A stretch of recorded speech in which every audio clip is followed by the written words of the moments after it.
He had two women in his life, one who loved him when he had nothing, and one the world admired when he had everything.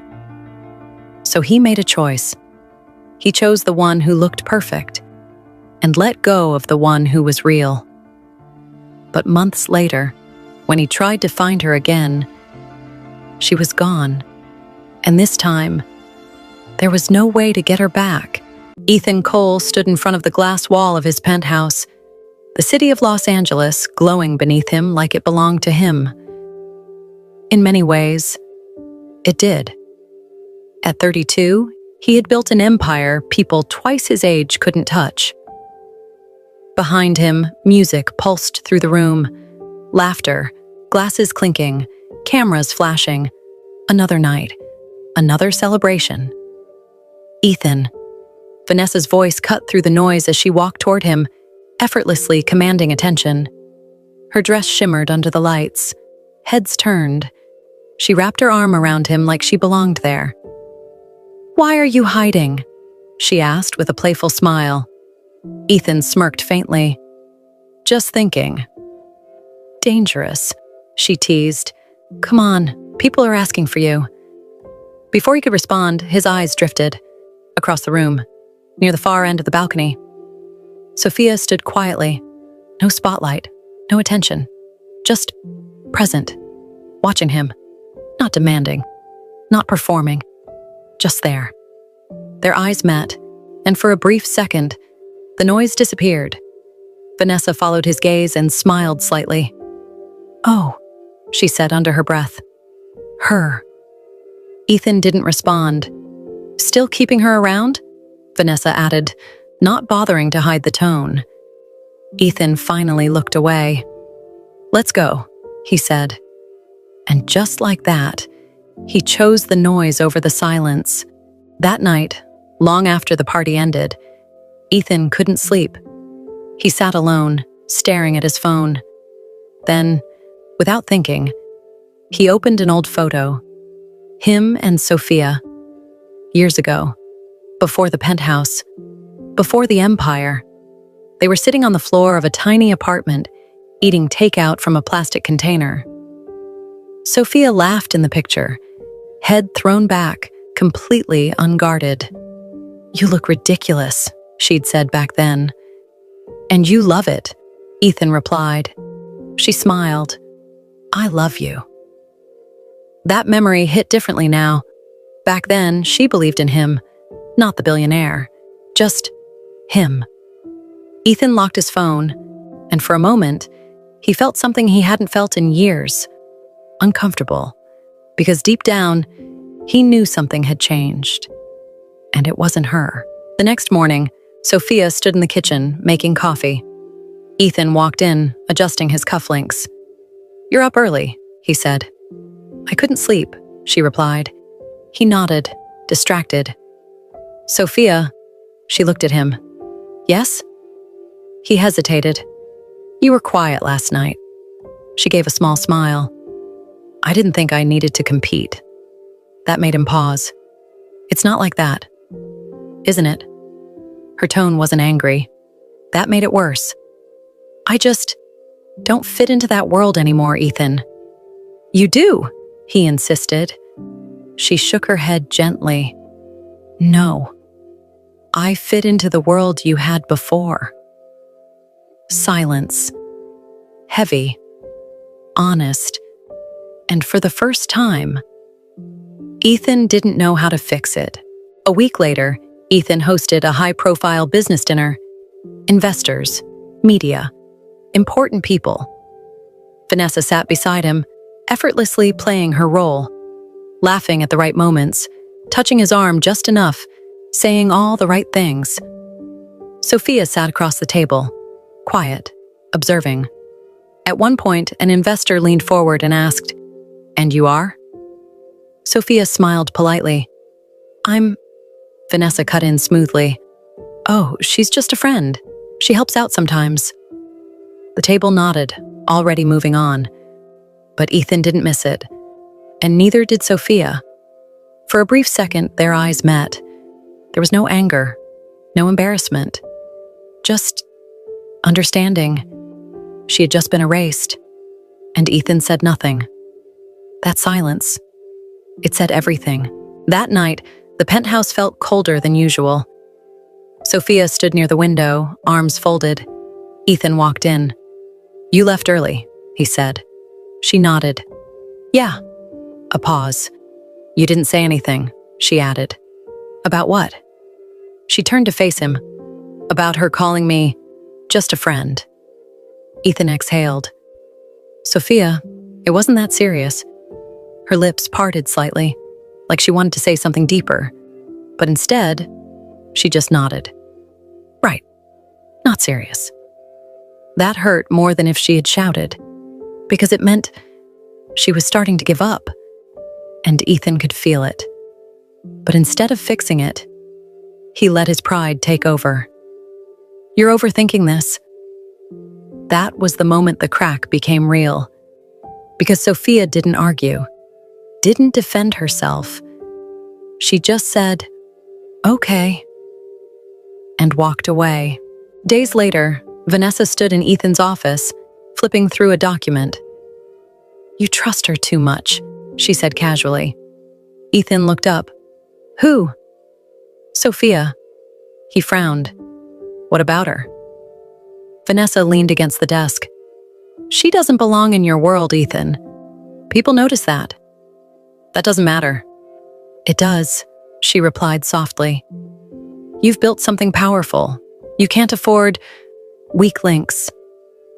That word sat wrong with him. "Weak?" he repeated. Vanessa shrugged. "Emotionally, maybe. She doesn't push you forward.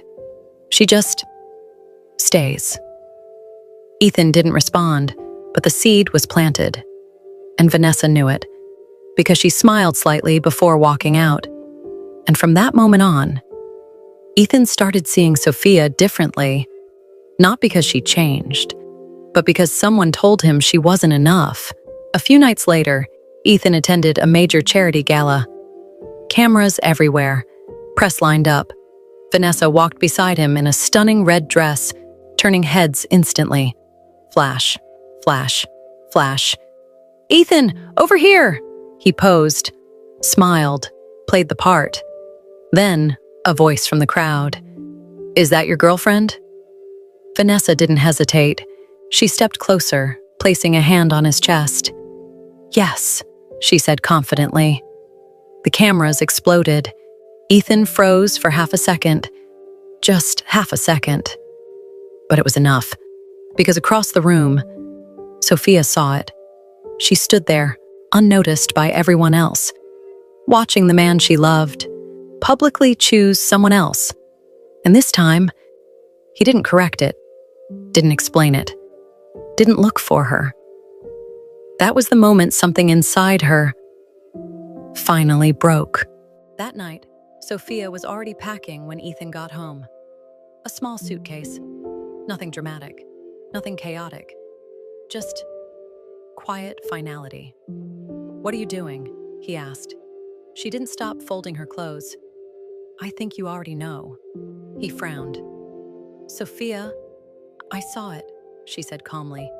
He paused. "It didn't mean anything." She let out a soft breath. "That's the problem, Ethan." Now she looked at him.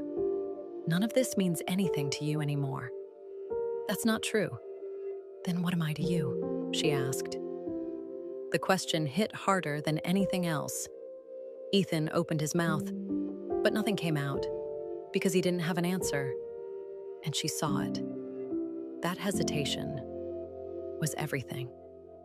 Tears filled her eyes, but her voice stayed steady. "I stayed when you had nothing," she said. "I believed in you when no one else did." A pause. But somewhere along the way, her voice softened. "You stopped seeing me." Silence filled the room. Heavy, suffocating. Then Ethan said the worst thing he could have said. "Maybe we've outgrown each other." That was it. No shouting, no drama, just truth. Sophia nodded slowly. "I hope she gives you everything I couldn't." And this time, her voice broke, just a little. Then she picked up her suitcase and walked past him. Ethan didn't stop her, didn't reach for her, didn't say a word. And just like that, he lost her. For real this time. At first, everything felt exactly the way Ethan expected. Vanessa moved into the penthouse within a week. The space that once felt calm became louder. More events, more people, more noise. Every night was something. A party, a dinner, a launch. And Vanessa thrived in it. "You're too serious," she laughed one evening, pulling him toward a group of guests. "Relax. This is your world." Ethan smiled, played along, held her hand when cameras appeared, kissed her cheek when people watched. Perfect. Everything looked perfect. But late at night, when the music stopped, when the lights dimmed, when it was just him, something felt off, too quiet in the wrong way, too empty. He'd sit on the couch, staring at nothing, and without trying to, his mind would go back to a smaller apartment, to quiet nights, to someone who didn't need a crowd to feel close to him. He shook the thought away. This is what he chose. So why didn't it feel right? One evening, Ethan walked into the living room and found Vanessa pacing, frustrated. "They delivered the wrong car," she said, annoyed. Ethan blinked. "What?" "The interior is the wrong shade. I told them beige, not ivory." He stared at her. "They can fix it," he said. "They better," she snapped. "I'm not paying that much for something that's not perfect." Ethan nodded slowly, but his mind wasn't there anymore. Later that night, they sat at dinner. Expensive restaurant, private table. Vanessa scrolled through her phone, barely looking up. "Did you sign the transfer?" she asked. "What transfer?" "The one I sent you this morning." He frowned. "For what?" She looked at him like it was obvious. "My new business account." "How much?" She sighed. "Ethan, it's not a big deal." "How much?" he repeated. 5 million. Silence. Not shock, not anger, just clarity. Sophia never asked for anything. Not once. Not when he had nothing. Not when he had everything. She just stayed. Vanessa finally looked up. "Why are you staring at me like that?" Ethan leaned back slowly, and for the first time, he saw everything clearly. This wasn't love. This was convenience. And suddenly, he felt the weight of what he had lost. That night, Ethan couldn't sleep. At 2 a.m., he picked up his phone and searched for Sophia. Her number, disconnected. Her old apartment, gone. He drove there anyway, empty, like she was never there. Days turned into weeks, weeks into months. He asked around. No one knew anything. It was like she disappeared. And that scared him more than anything else. Because for the first time in his life, he couldn't fix something with money. He couldn't call someone, couldn't buy his way back. One night, sitting alone in his penthouse, he whispered to himself, "Where did you go?" No answer, just silence. The same silence he once ignored. Now it was all he had. 6 months later, Ethan walked into a quiet cafe for a meeting. He wasn't even paying attention until he saw her. Sophia, sitting by the window, a laptop open in front of her. Focused, calm, different, but still her. His heart stopped. "Sophia?" She looked up. For a moment, surprise crossed her face. Then it softened. "Ethan." He walked closer, almost unsure. "Can I sit?" She nodded. Silence settled between them. Not awkward, just unfamiliar. "I've been looking for you," he said. She tilted her head slightly. "Why?" That simple question hit harder than anything else. He swallowed. "I made a mistake." She didn't react immediately, just watched him. Carefully. "Did you?" she asked. His chest tightened. I thought I knew what I wanted. I thought that life was everything. And now? He looked at her. Honest this time. Now I know it wasn't. A pause. I miss you, he added quietly. I miss us. Sophia's eyes softened for a second. Just a second. Then she leaned back slightly. I loved you when you had nothing, Ethan. He looked down. I would have stayed, she continued, even if you lost everything. Her voice didn't shake, but it carried weight. But you couldn't love me when you thought I had nothing. Silence. Heavy. Final. Ethan whispered, Can we fix this? Sophia smiled, not bitter, not angry, just at peace. No. That one word broke him. You didn't lose me, she said gently. She closed her laptop, stood up. You let me go. Ethan sat there, frozen, watching her, hoping, just hoping, she would turn back. But she didn't. And this time, he understood. It wasn't pride. It wasn't anger.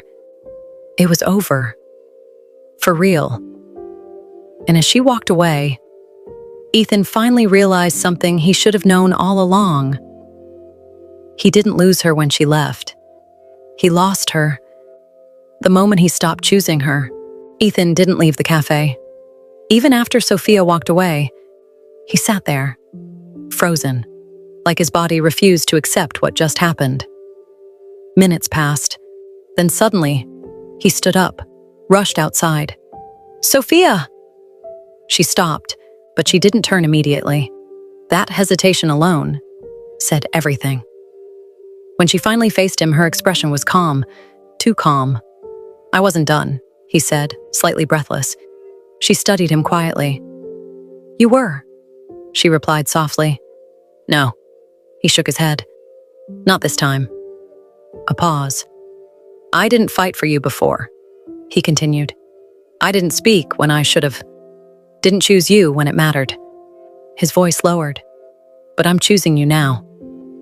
That line hung in the air, heavy, dangerous, because for a second, just a second, her eyes softened again. And that's what made this harder. Sophia took a slow breath. You think this is about now? She asked. Ethan frowned slightly. It's not, she continued. It's about every moment you made me feel invisible. Her voice wasn't loud, but it was sharp, honest. And the worst part? She stepped a little closer. I stayed. I kept hoping you'd see me again. Ethan swallowed, guilt creeping in. I was there, Ethan, she said. Not when you were winning, but when you were struggling. A pause. You didn't lose me in that cafe, she added quietly. You lost me little by little. Every time you chose someone else over me. Silence. No defense. No argument. Because she was right. And they both knew it. For the first time, Ethan didn't try to fix it, didn't interrupt, didn't defend himself. He just listened, really listened. And that's when it hit him. This wasn't a moment he could win back. This wasn't a deal, or a mistake he could reverse. This was consequences, real ones. I thought I had time, he admitted quietly. Sophia's expression softened slightly. Everyone thinks that, she said, a faint, sad smile. Until they don't. The wind brushed past them, carrying silence with it. And in that silence, Ethan finally understood something that changed him. Love isn't lost in one moment. It's lost in all the small ones you ignore. Sophia stepped back. Not far. Just enough. I don't hate you, she said gently. That surprised him. I just outgrew waiting for you. Those words landed deeper than anything else, because they weren't angry. They were final. She looked at him one last time. Not with love, not with pain, but with peace. Take care of yourself, Ethan. And this time, When she turned, he didn't call her back, didn't chase, didn't beg, because now he understood. Some people don't leave loudly. They leave quietly, after giving you too many chances to notice them. And by the time you finally do, they're already gone. For good. If this story pulled you in and kept you watching, then you're exactly the kind of person this channel is for. Go ahead, subscribe, turn on notifications, and don't miss the next story.